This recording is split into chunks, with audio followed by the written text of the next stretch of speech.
2, 1. І ми починаємо. So we're starting our talk. Hi, everyone who is joining us. My name is Anhelina Kariakina, and I'm really happy today to talk to Trish Dolman, a Canadian acclaimed filmmaker and producer, and the director of the documentary called Citizen Bio, who I really hope you had an opportunity to see. And if you haven't, we'll try not to spoil it too much today for you. It is still available until April 4th on docuspace.org. So be our guests. Join our online cinema, and you still have the chance to watch the movie. Trish, thank you so much for being with us, even with this time difference. You're in Canada. It's very early in the morning. Thank you so much for talking to us. Well, my first question to you will be obviously about the way we're interacting right now, and the way for you, as a filmmaker, documentary maker, this year turned out to be. How was it for a filmmaker to do everything online, to work probably also online in quarantine, and it's already a second year of life like that? How was it for you? No, it's crazy, isn't it? So, well, first of all, thanks for having me. Thanks for screening the film. Thanks to everyone who's watched the film. Yeah, this last year has been really interesting, right? I think it's been profoundly challenging for people. When the pandemic hit and the first lockdown happened in Canada, we were still editing Citizen Bio. So I was actually in post-production on 4 projects when it happened, which was kind of lucky in a way, because we could still keep editing. So here, I live in Vancouver, British Columbia, which is the west coast of Canada. And we were still allowed to work from the office. I didn't have to work remotely to finish the film, which I actually think editing remotely is really, really difficult. What I observed, because then we had like 3 more weeks of offline editing, and then I was able to still do the color correct and the sound design in person, obviously wearing a mask and everything. And all of those things are really intensely collaborative parts of the process. And especially when you're at the last few weeks of editing a film where you're maybe changing a few frames here and there and fine cutting. So I felt really lucky because everyone else left my office, and it was just me and the editor working together. So that was good. And then as things got worse, right, with the pandemic, we went into like this full kind of lockdown, and everyone had to go work from home. And what I observed about that is that it's really, really hard on directors and the creative process, because you're start doing everything, watching cuts, typing emails, and it's very, very time intensive. And you don't just get to sit there with an editor and say, hey, could you try this? Or let's look at this. Or the editor might have a suggestion. And often as a director, you're like, well, I need to see it. Can you show me? And that kind of interaction goes away in this format. And it's not ideal for filmmaking. So actually in September of last year, we all decided, we were allowed legally, but we decided all to come back to work in the office. So we're doing a series about our province where we live, a history series for a local public broadcaster. And for the first time, telling that history through a non-European lens. So telling that history through a multi-narrative lens, through an Indigenous perspective, a Chinese perspective, South Asian perspective. And it's just so much better for people to be, film and television is a collaborative medium. And so we need the ability to collaborate. And it's much harder through this format to collaborate. So things have been able to go a lot better since we all came back to work in September. Yeah. So you were still lucky to work with your team, and I hope you will still have this opportunity. Your film really gets us think a lot about the healthcare system, about science and medicine. But before going deeper into that, I'd like to ask you what drawn you to this topic of biohacking? Why did you decide to do a movie about that? Are you yourself interested in the topic, or it was just I don't know, an interesting story that got you think about these guys, biohackers, and the topic generally? Well, there's a couple of parts to that answer. So I tend to be attracted to making films about interesting subcultures or people working on the fringes of society or on the boundaries of society that cause change. So I spent 10 years of my life making a documentary about a radical environmental activist named Paul Watson.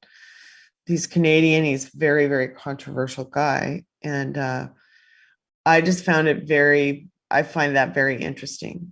Really fascinating characters who are doing unique and unusual things that they themselves have the goal, and you see that they create social change. So that's what drew me to this particular story. But it was actually a friend of mine, Graham Manson, who is the creator of a TV show called Orphan Black.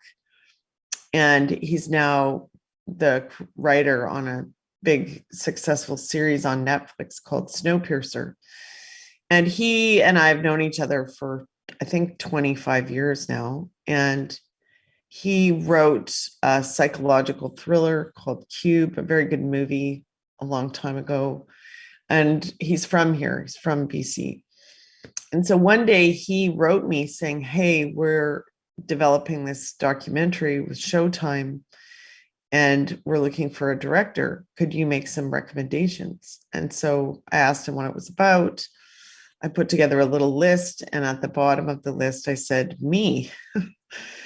And he wrote me back right away, and he's like, of course we need to like talk right away. And so he, through his series Orphan Black, had learned, and the research there, he learned about biohacking through that. And it's funny because I was actually watching an episode of Snowpiercer last night. And in this particular episode I was watching, to upgrade to the train classes, you have to get a chip put in your hand and use that chip. It's the security device to get you up to second class. And I was like, oh, I know where he got that idea. From biohackers. So that influence is still in his work now. And I think he was fascinated like me, like, wow, there's a whole group of people, not only in America. I mean, we decided to focus on the US, but around the world, who are doing scientific experimentation and pushing science forward, who are not working in universities. They're not working in corporate labs. They are working in their homes, in their kitchens, in their garages, and as we see in the film, in sheds in their backyard. And that was just totally fascinating to me. I just can't wait to find out more. So what is really biohacking? I believe in one of your interviews, you said something like it's a need. So on one hand, it looks really freaky. On the other hand, it's sort of a subculture. On the other hand, it really looks like something super radical, progressive, and maybe even revolutionary. In your opinion, what is it really about, or is it all together, all the things? Yeah. So after spending quite a bit of time with people, what I realized is that biohacking is a response to a gap in society. And in this case, in particular, in American society, where they don't have socialized medicine. So I live in Canada, and, we have healthcare. I don't pay anything more for that healthcare.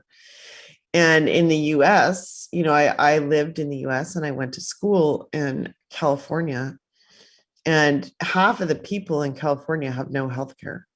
They live without healthcare, and they live without car insurance because it's really expensive.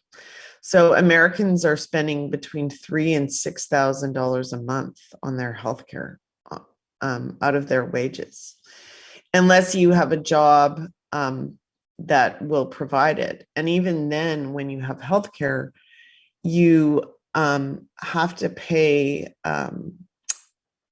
like a deposit to activate it. So if you just have a minor ailment, you still have to pay to see a doctor, because you have like $15,000, that it has to be over $15,000. You have to pay $15,000, for example, to activate your healthcare.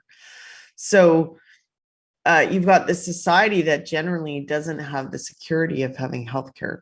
And so through characters like Tristan, who has HIV, he is directly someone who you can see has gotten into biohacking as a direct response to the healthcare system.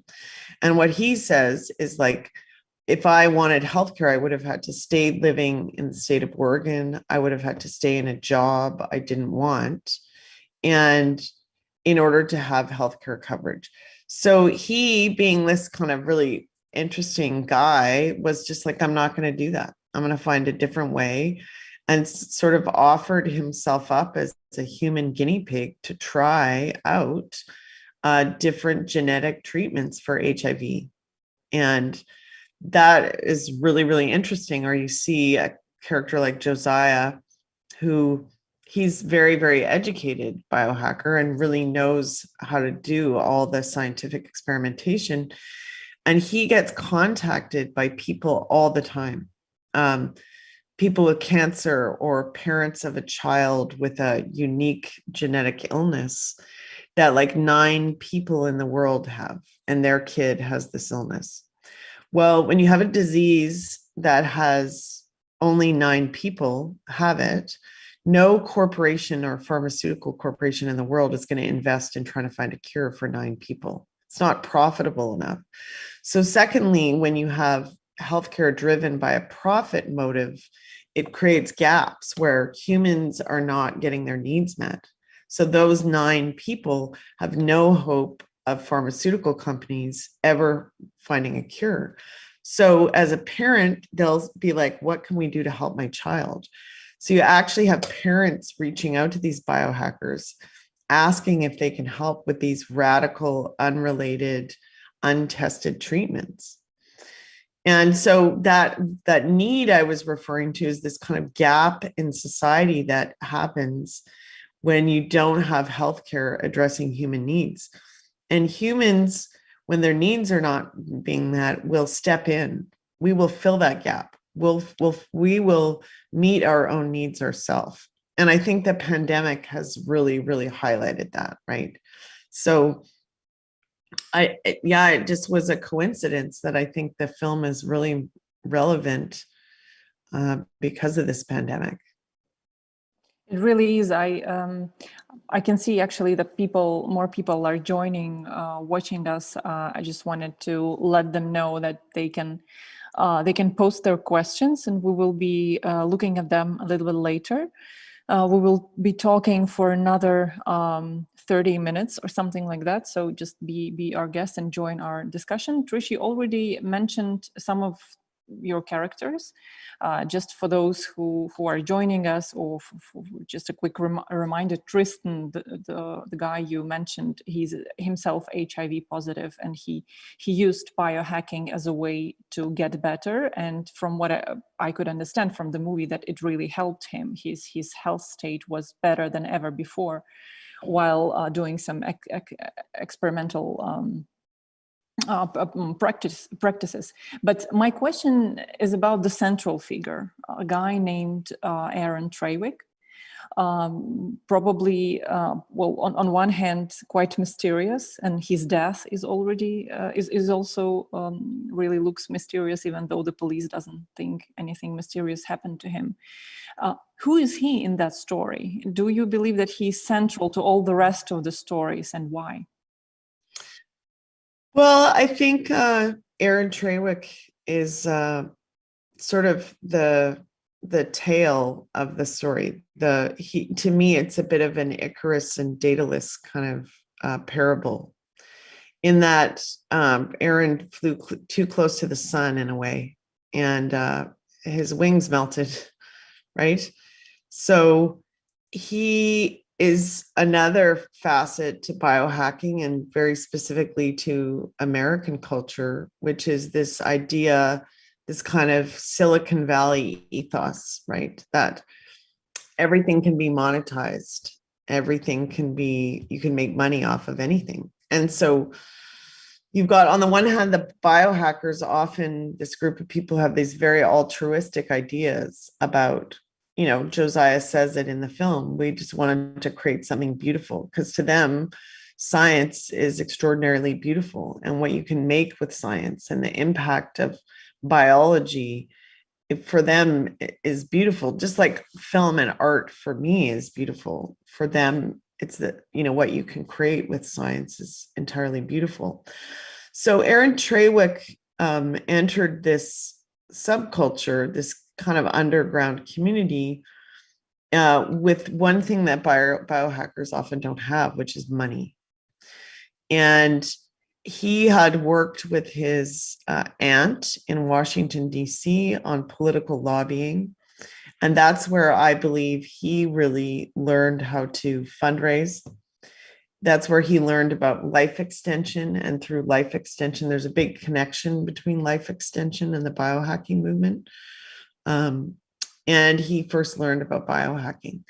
So he came into this community with having gone to some actually established scientists. One was a Greek scientist who had this treatment for women to help them get pregnant. And he was able to sell that treatment to people. And whether he delivered on that treatment is unknown to me. But he marketed, and you see it in the film, he marketed this treatment called Innovium, which, the promise of that treatment, it was going to help women with fertility, women who are struggling to get pregnant. And as we know, often when couples or women are trying to get pregnant, they can become pretty desperate, in my view. I've seen it where people are trying for like 10 years to have a baby. It's very, very discouraging. So you see people in those moments will take more and more chances. And what people even go through for IVF is a bit crazy. So Aaron enters this biohacking world and finds these researchers, some of them trained to varying degrees, some of them self-taught. And he enters into contracts with these people and hires them to pursue research and to create unregulated, unapproved therapies that he's selling, and using blockchain to raise money and selling it, cryptocurrency. So he's, in a way, this character that's bringing money to the table that these biohackers didn't have. And what I didn't know about Aaron when I started the film, when we started researching and going out, we met this grinder group. Grinders are people who are changing their bodies with technology. And then we had researched Josiah. We knew about Tristan. We found Gabriel through the research. But what struck me is every single one of these biohackers talked about Aaron Traywick, David Ishii, and that they had worked for him. And I was like, who is this guy? And it was sort of like unraveling a thread. And it was only 3 months into filming when Aaron died. And I was like, what happened here?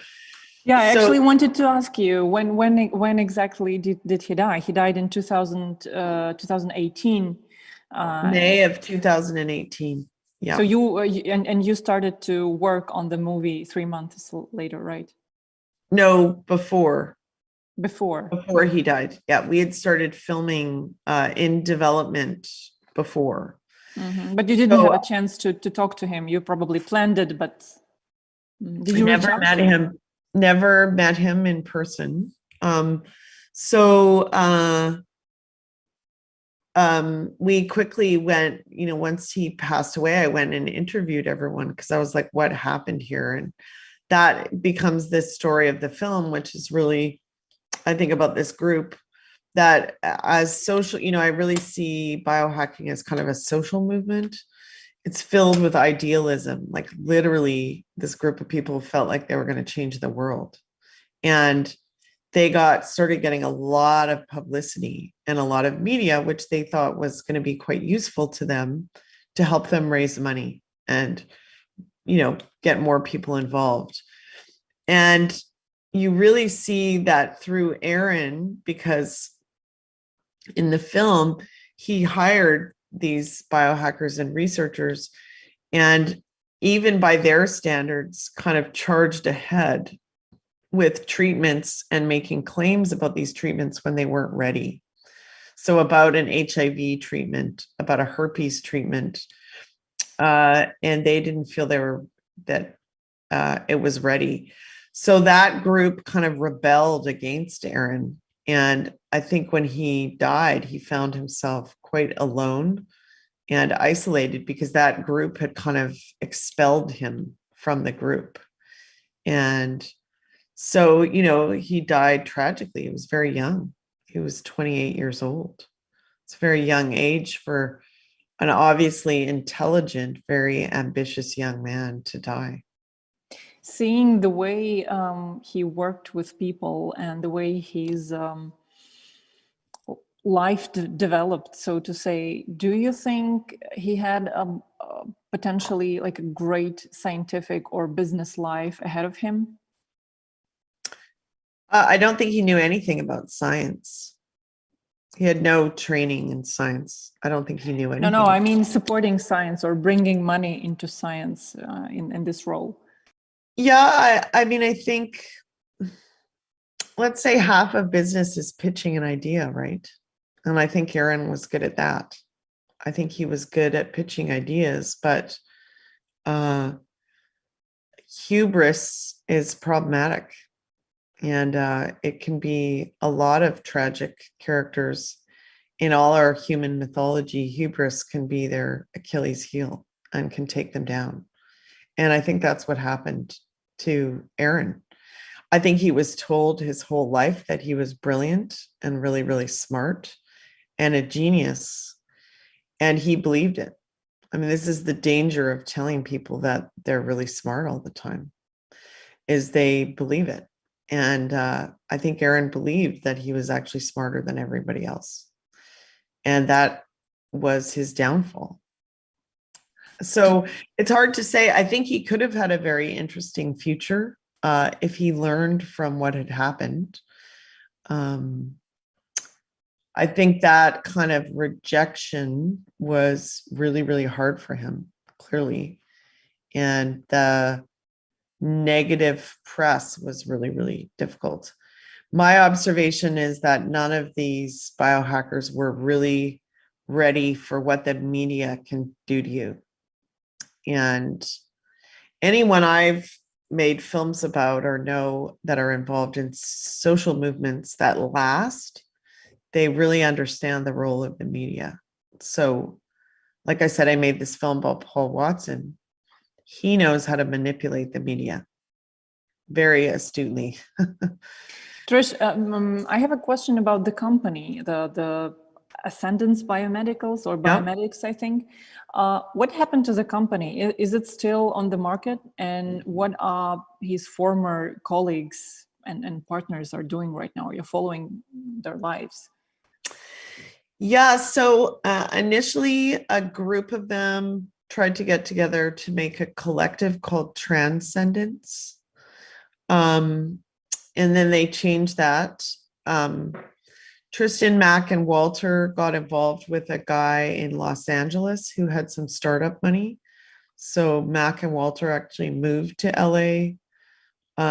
They got all this fancy equipment and kind of this maker space. You know, there's this big connection between the maker movement and biohacking. And so this guy in LA had brought them all there, a bunch of biohackers there, but that didn't work out either. I think the money wasn't real. I mean, one of the things I really learned is because biohackers are very against regulation. They don't want science to be regulated, which is, you also see that in Silicon Valley, right? This whole notion of like seasteading or creating a seasteading state where you can experiment and be free of regulation. And that will lead to a lot of innovation. What happens when you have unregulated spaces is that people do nefarious things. They commit crimes, fraud. So what my understanding with Aaron and the company, he had incorporated in various places, but my understanding is that the money was going into his personal bank account. Now, I was not able to verify that because I can't get access to his bank accounts, but on his death, then the money would have gone to his family.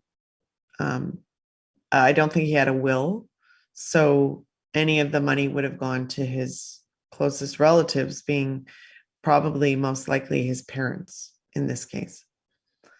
But the companies themselves are not active because Aaron was the sole shareholder. I see. Talking about biohacking and COVID pandemic, do you know anything that your characters from the movie or someone from the biohacker community has been working on in terms of curing or preventing COVID or looking for vaccinations? How did it work during the pandemic? If you do have anything interesting to tell us. Yeah, well, that's the interesting thing about biohacking. They all set about making vaccines like right away. So you can go online and Josiah and David Ishii have a course, an online course you can take to learn how to make your own vaccine. Wow. So it's do-it-yourself medicine, do-it-yourself science, yes, or whatever it is. Now, what's happened in the last year has been really interesting is social media, mostly Twitter and Facebook, have started locking down this kind of thing.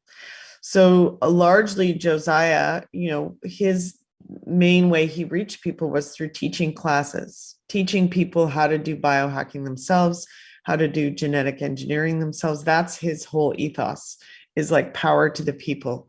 Teach people how to do it themselves, and they can address their own medical needs. And they literally believe that is the future, that we'll have like this little lab in our own home, and we'll be generating treatments ourselves. So that was his course of action, is he and David offered this course and shared it with people. I haven't looked lately if that is still available online, because Facebook and Twitter kind of shut Josiah down and shut his courses down. Gabriel worked with a bunch of doctors and made a vaccine, which he administered to himself and his family many, many months ago, like 9 months ago. Do you know anything? Did it prove to be effective? Are they all healthy? They never got COVID. Oh. I don't know. I mean, I also think he stayed home. You know, I speak to Gabriel, and he stayed home, you know, mostly gardening, and his lab is he moved and is in his new home. So I'm not sure what their exposure was, but he vaccinated himself, his girlfriend, his parents, and then these doctors were vaccinating themselves with the vaccine that he made. Mm-hmm. Mac and Walter, of course, Mac was selling the vaccine. So each of their responses really reflects who they are in the film. So Josiah taught people how to make their own, David and Josiah. Mac right away had a vaccine you could buy, right? Was selling it, because Max is primarily motivated by this profit model, which I have no judgment of. It's just a different way. And then Gabriel did it in secret with a small group of people. So they each responded to the pandemic, very in a way that I thought was very reflective of who they are. Yeah, it's very interesting. It is very interesting. But, I have to say, if I lived in the US, I would have gotten Gabriel's vaccine. I would have totally tried it. Because you trust him, or because he was so persuasive, his arguments were persuasive for you? I just think it would have been an interesting risk to take, interesting experiment. And I'm not like, while we were doing the film, some people got chips put in their hands that worked on the crew or were part of the producing team. I'm not that interested in that, but I would have tried an experimental vaccine because I think it's an interesting thing to do. Like in the film, that's why I chose to include the history section about Jonas Salk and the polio vaccine, because there weren't clinical trials really for the polio vaccine. It was the largest public clinical trial on people, because polio was so bad, and we've all forgotten this now. People just came forward and offered to be vaccinated because they saw what polio was doing to people, and it was devastating and debilitating. So in the United States, it was an experimental treatment that was experimented on millions of people, and it's very effective. I mean, we still use the polio vaccine today. So that that was in the film before the pandemic happened, and I think it's a really interesting parable for our time. Yeah. It's interesting you were talking about doing experiments on yourself, and the biohackers are, well, mostly trying medicine or doing stuff on themselves, and I see it as a political statement, and it's quite obvious why it is a political statement. But on the other hand, I wanted to get your thoughts about the ethical dilemma around the genetic treatment. Why is it still, a dilemma for agencies like FDA and other? Why is it still, well, not banned, but sort of limited, right? What's the main ethical, apart from economic, dilemma around genetic treatment? Well, there's a couple of factors. So we've got World War II and the eugenics experimentation that came out of World War II that, caused a lot of regulation to happen, laws. You can't do genetic experimentation in Germany. It's illegal, or in Austria. And that's a direct holdover from, World War II and Nazi experimentation on humans. So a lot of the morality around genetic experimentation in present day is very much influenced by that. So there's been a group of people arise who are ethicists, genetic ethicists, around what are the ethics, and analyzing and writing scholarly papers about the ethics of genetic experimentation. But I think that's one factor. Even if you look at GMOs, right, in our food, genetically modified organisms in our food, biohackers love GMOs. They're totally into it because that's what they do. They believe in taking the genome of an apple and changing it. That's exactly what they're doing. But, for example, I grew up on a ranch. We grew all our own food. I'm a kind of a purist about food. I try to eat organic food. I grow a lot of my own food. I don't want genetically modified food that I don't know what's in it.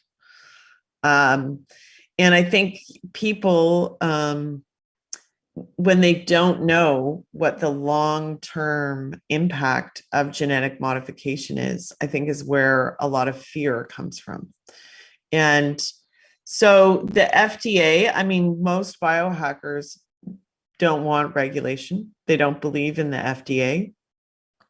David Ishii has really tried to engage with the FDA And they think it's a lot of red tape and bureaucratic red tape. Now, what's interesting about the pandemic is you look at countries with government-run healthcare, like most of the rest of the world, except the US, and the response to the pandemic, because it was centralized and organized in those countries, in countries like Canada, I was quite proud of our response to the pandemic. You look at New Zealand and Australia, where they've been able to really effectively control COVID-19. But those, and the US was a disaster, right? Huge mortality rate, over 500,000 people dead.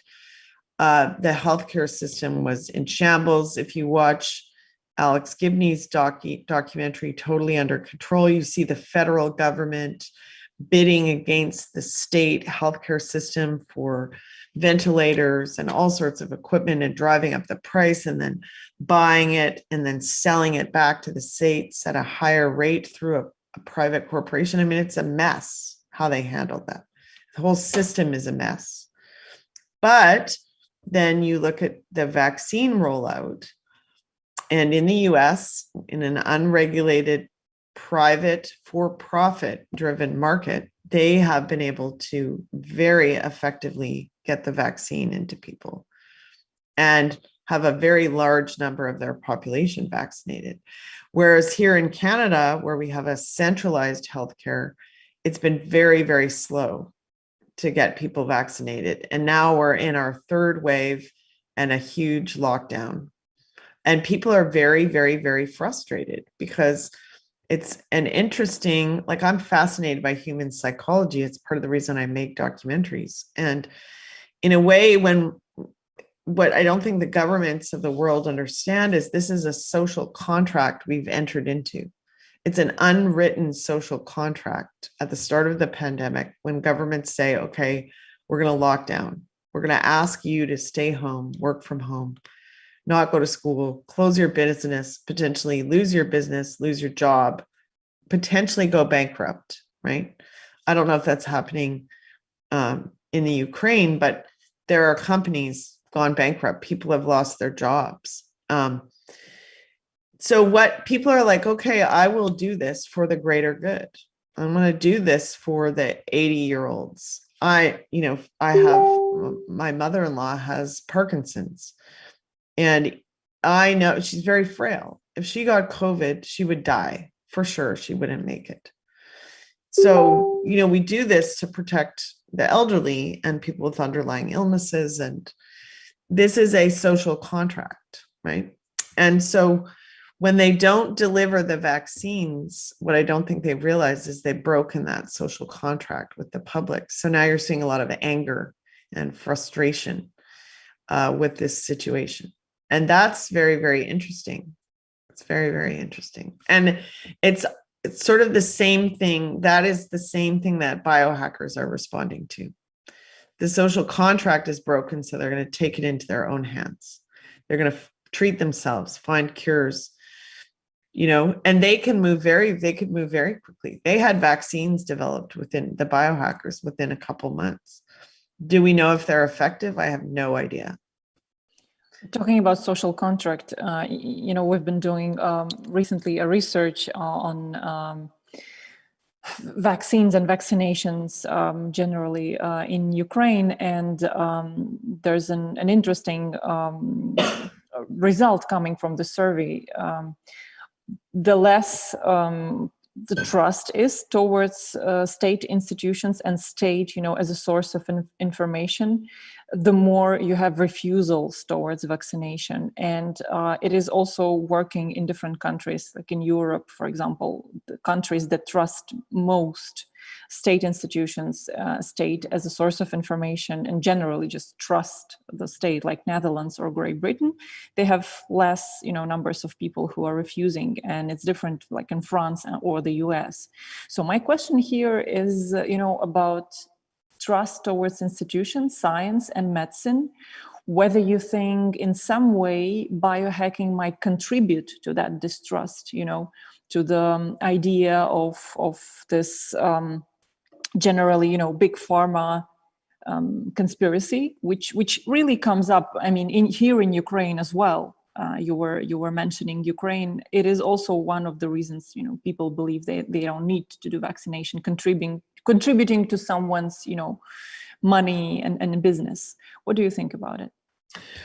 Well, it's very interesting. You know, I produced another film that came out this past year that we spent 6 years making, called The New Corporation, the Unfortunately Necessary Sequel. And it's a sequel to a film called The Corporation, which remains the most successful Canadian documentary ever made. And that's really an examination of the corporatization of society. So I think you got a couple of forces happening right now where we are at the peak of society being marketized and corporatized around the world. And look at the part of the world you're in, it's very different from how it was 60 years ago, right? It's been completely marketized.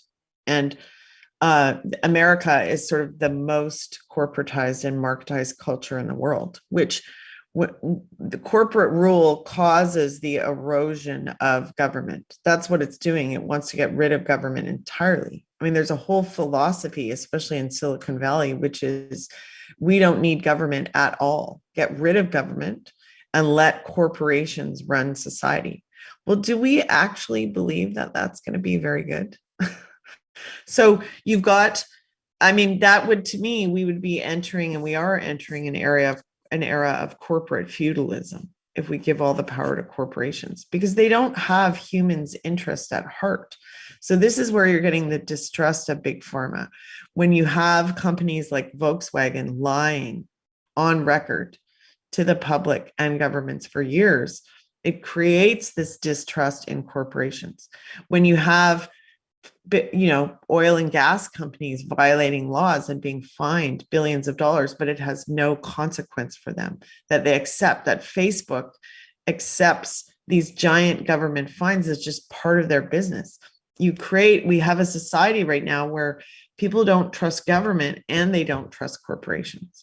So what do they trust? What can people trust? So I think in Canada, you have a very high rate of trust of the government. Here where I live, we have a health minister who people really believe has done a good job. Until very recently, there's been a high level of trust, and now people are angry. So people will turn to things like biohacking when they don't trust government and they don't trust corporations. But biohackers are generally very anti-government. That's their political bent. They don't want government to regulate what they do. They don't want them involved.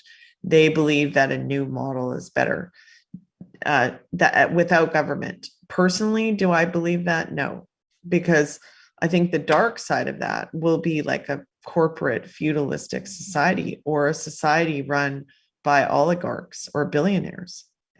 And inherently, both of those people and those companies don't care about humans. They care about profit and money. So I think that if we lived in a time where people trusted government more, and I think we all have to remember that democracy is supposed to be a representation of the people. And if we want actual democracy, we have to get involved. We can't expect that someone else is going to create a democracy for us. We can't expect politicians to solve our problems. If we actually want to change our societies and change our countries, we have to personally get involved politically. Whether it's just voting or volunteering to vote, I don't care. But we will not change this current time we are in unless we personally get involved and stop expect other people to do it. And I think that's what biohackers did. They're just like, I'm going to do it myself. But the same applies to politics. If people don't trust the government, you have to get involved, because who is going to make your government represent you better? They are not going to. we have to do it. Of course, I totally agree. That's a really great statement to finish with our talk, but we still have just a few minutes to answer some questions. We have a question from Ukraine here saying that Victoria Bonder is asking you that you're talking about biohacking in developed countries, but what do you think? What do you make of biohacking in countries like Ukraine, poorer countries? What do you think about going into that, into those practices? How different is it might be? Well, I think you see biohacking around the world and applications everywhere. I mean, obviously, people have to have access to science and scientific education, but generally, if people have internet, they can. So, I mean, I've seen examples of biohacking applications in Africa and in various African countries, right? Someone used this bacteria to clean water, and it's a very simple system that you could bring into rural Africa to clean water. So I think it's just about the interest, right? If people can get access to the internet, like, look, David Ishii in the film has a grade 8 education. And he completely taught himself biohacking off YouTube and learned about science by reading papers online, scientific papers. So I don't think biohacking is limited by the wealth of a country. If people have access to the internet, they'll find it if they're interested, you know? Yes, and if they're interested, also they can still watch a movie or watch it once again, or watch it with their friends on docuspace.org. Trish, we will have to finish now. Thank you so much. Thank you so much for the talk and for the movie. And looking forward to your new works, your new movies, and here and DocuDays as well. Stay healthy, stay safe. And thank you so much, Anhelina. You've been a great host. I really appreciate you taking the time and for watching the film and doing all that research. I really appreciate it. Thank you. Thank you. Goodbye. Thanks. Take care. You too.